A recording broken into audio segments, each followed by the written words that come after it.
Well, hello, everybody. It is Coach's Corner again. I've got Mike Myers, the head basketball coach for the Grantsburg Pirate boys team. Did I say that twice? Doesn't matter. It'll be fine.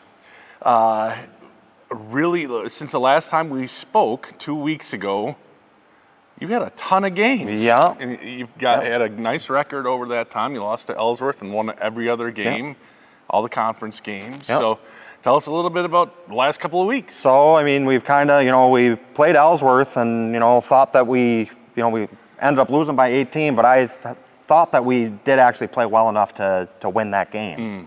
Just, missed opportunities, I told them after the game, and then I was like, now we're into the meat of conference play. And, telling them, hey, we've got to have a 1-0, get to 1-0, get to 1-0. So 5 straight conference wins, beat Siren, beat Frederick, and then, beat Shell Lake, who's kind of in that top half, and then, rivalry game, came back and beat Unity, and then last night beat Northwood. So, trending in the right direction, and we've got a big one on Friday. We'll get to that. The game on Friday is here against Clear Lake.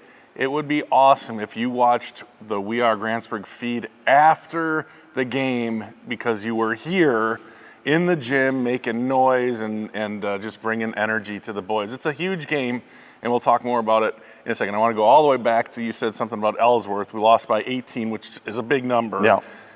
But you said you thought they played well enough. Is it just they didn't get shots to go? Was it defensive? Yes, that's a solid team. They played with a really good pace. We talked about that with Somerset. It was very similar pace-wise, but, I think we missed 10 free throws, didn't shoot the ball particularly well, and had a lot of good looks still. So, that's kind of why I told them that, and, and sometimes you're on the wrong end of, a bigger margin than you think it should be. Yeah, for sure. So coming through basically the second time through the conference, so you've beaten Siren twice, Frederick twice, Northwood now twice, Unity twice, which has to feel pretty good. Because that's always a big one. They've been so good for so long. They've been the benchmark for the past decade. So. And they're still a really high quality team, top tier of the conference, like you said. The team you're playing, I missed somebody. Shell Lake. Shell Lake. That was the makeup because we had that game that was frozen out. So you play them in maybe next week. It's, the 21st. So anyway, you'll get there. But Clear Lake, you get for the second time. That's Friday night. You're the late game, so 7:15-ish, depending on when the girls get done. Lost in Clear Lake in overtime by a point. I mean, that's about as close as you can possibly get, and that's your only conference loss. They have one loss. They lost to Turtle Lake last week or so. What do we know now that we didn't know then that might help us get over the hump against Clear Lake? we certainly, to get off to a faster start. That was, they got on top of us early, 12-0, and kind of like usual, we battled till the end, and they made a few more plays in overtime and ended up getting the win. They've got some really good players.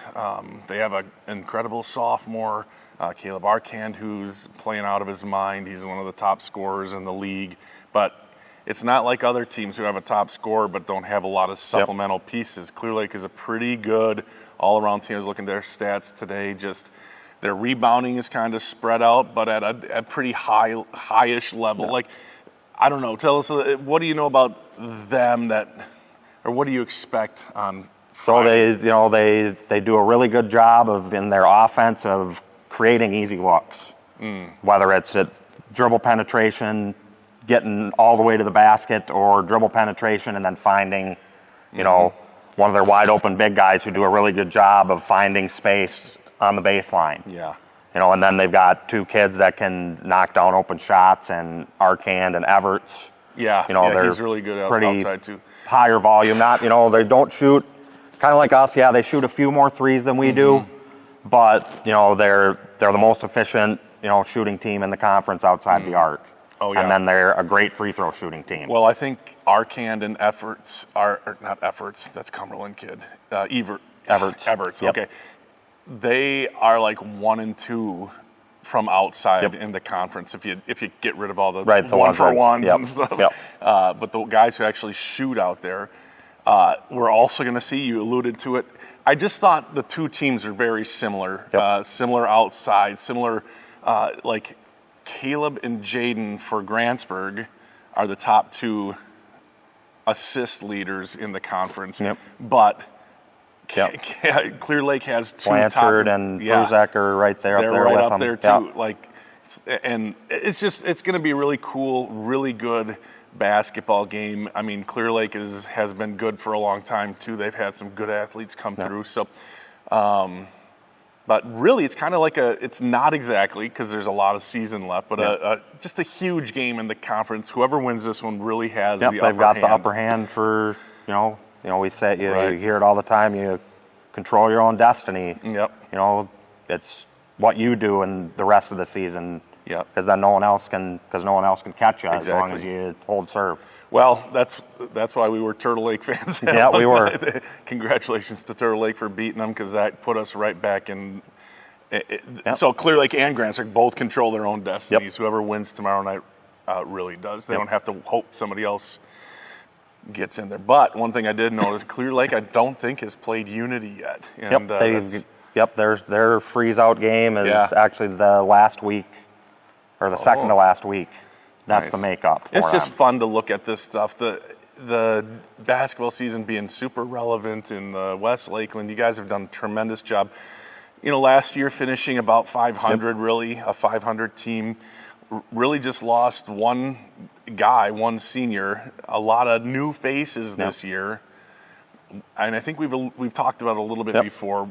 But now the season's like 2/3 of the way done now. What have you noticed about this team as the year progressed? So I think that kind of the biggest thing is that they're always together. It's a close-knit group. They pull for each other, and not to say that was a missing thing, but there was a little bit of division last year. Jaden coming off of an injury, trying to fit back in, because the way he's playing this year, if he doesn't get hurt, you don't want to look back and wonder what if, but it would have been a much different season last year if he would have been healthy all year. Right. So And then that, because you're having success, guys are like, okay, we're having this success. We keep sticking together, okay, having each other's backs. I mean, they're, if you're struggling, like, we started, I think 3-9 last year. Yes. There gets a little bit of infighting because, you're not, I want to try to do this, or this guy wants to try to, be better at this. And, winning cures a lot of, Winning cures everything. and then when you start winning and just guys get closer and closer. Exactly. One thing that I feel like I've noticed from afar is, well, not too afar. I mean, I have a son on the team, but it's like everybody has a role and knows their role and doesn't try to do. I'm thinking like Daxter and Dylan. Yeah. I like last night, and it's been not just last night, but just how hard they work defensively in the paint, rebounding. Yep. Dylan leads our team by 20 offensive rebounds. I think he has 55. Daxter has 35 offensive rebounds, and he's been sixth man most of the year. It's like he really does the dirty work. It's kind of the unsung. So he doesn't score a lot of points. But I love that kind of stuff, like Dylan and Daxter underneath, and Riker's the freshman, but Plays his tail off. He's working his tail off. I know. And that's something. Some years you've got to kind of have that chat with the team, saying, okay, this is your role.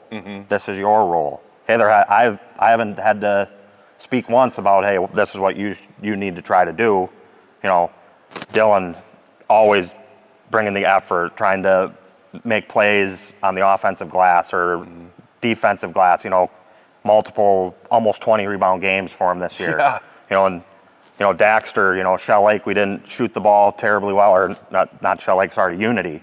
7 offensive rebounds. It's just And then Extra Riker, possession, like just huge. Riker, then I talked about early in the year, he's the first kid I think I've ever seen to take 4 charges in a game and, never get one called. Yeah. Just always, energy, effort, okay, ball's on the floor. It's like those guys are all on the floor. Yeah. And then that makes Caleb and Jaden's job because they've got to take a big offensive load, okay? But, they've had to guard the other team's best guy, They all had to guard Jared Jones last everybody night. had to guard him. So, and they never really get a night off because we're 5-6 guys deep. Yeah. So right. They always have to bring the effort, and they always do. And it's not like there's been too many, just sit back and relax games this year. There's been a couple. No. But these guys have had to go. That's one thing that's been impressive. The conditioning. The guys don't seem to be. I mean, Caleb says I'm exhausted when he gets home, but I don't know. It's a special team. It's a really good team. Everybody kind of knows their role. Like even Daxter is kind of the third option, the third scorer, and we've seen a lot of attention to Jaden especially, but to Caleb too, as he's kind of made his mark offensively. See a lot of that triangle and 2 or whatever, but then you've got Daxter, so I've kind of is our third guy better than your third guy, offense versus defense? And a lot of times we'll win that matchup. So we've been fortunate in that regard because, thinking, Shell Lake, I don't think Dax scored in the first half, but he had 12 in the second half. It just, Jaden didn't shoot particularly well that night. Caleb was a little bit off. They were both kind of, 40%-ish. But Daxter has a big second half and, helped carry us to another close game win. Yeah. It's been a lot of fun watching this team kind of grow. You guys have done a good job with them. But like you said, you didn't have to tell them. I think that comes from when you have guys on the team who care and who lead well. I think your captains are doing a nice job. I think Jaden has really taken ownership and really something has switched with Jaden as far as just making sure that he is on point and locked in, and everybody's kind of just followed his lead. Is that pretty accurate? That's probably been the biggest growth in his game has been just the leadership, the mental, the leadership aspect. That's awesome. He'd show a little bit of frustration last year, and part of the injury had a lot to do with that. Now he's fully healthy, so he's got his full game. He can pretty much do what he wants when he wants. And, kind of the biggest thing, just always kind of encouraging guys to continue to just keep pressing on. Yeah, that's cool. So that's cool. He knows he's got a bunch of youngsters that he has to kind of little kid gloves. But he'll fire it up a little bit. I saw him get a little bit elevated last night, and rightfully so. And that's, what a leader has to do sometimes. You can be a nice guy a lot of time, but there's times where you've got to go the other way. Well, to get after guys. It was explained to me one time, and it stuck with me. In leadership, you got to build equity, just like in a home. I've got to. Here you go. Yes, deposits, that's awesome. And then sometimes you got to take a withdrawal. You got to withdraw sometimes. And as long as you don't overdraw, that's bad. I've heard. All right, cool. Well, I think that's about it. We've really covered a lot. Anything else on your mind? Show up Friday night, because please show up. We'll also have the 2004, I was going to ask 2005 state runner-up team. Okay, a lot of those guys that played. So really good atmosphere for those guys to come back home and give them quick recognition and go 1-0 again. Yeah, in front of the old guys. That'll be awesome. So recognize them. Anything else happening that night? That should be all. Friday night. Then Tuesday will be Parents' Night. Tuesday's Parents' Night. I think there's only 3 guaranteed home games left. I'm sure we will get a high enough seed that we'll have 1 or 2. Keep winning, and that'll definitely be a thing. Maybe host regionals. Don't get ahead of ourselves, but that'd be awesome.